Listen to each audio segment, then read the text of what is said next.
These are the cameras I use on my Bugs 3 and other drones. They're the Y1 Lite with the Sony 6 megapixel engine in them that I've found very good. So I ran into a strange problem today.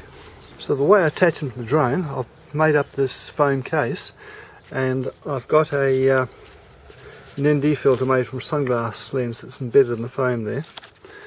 And the way I put it in, pop it in from the back,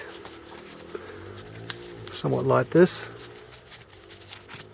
Push it up firmly against there, and then looking through there I've got a nice, I'm covering the lens and I've cut it back a bit so hopefully you don't get anything in the way of it. So that's the way it is, ready to go on the drone.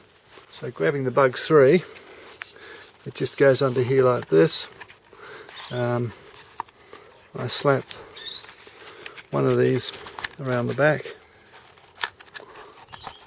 like that, and then these ones I'll just do it off camera. So these ones, the velcro just comes across like that, press it into place, and there it is, all bandaged up, ready to fly. So that's about the right angle at the front, and away we go. So it also works very well for landing. It provides an incredible degree of protection for both the camera and the drone. And in the side here, that little thing there is the Vifly Beacon. That's movement sensitive, so when it lands with any kind of force, it sets off a loud beeper, which is exactly what I need.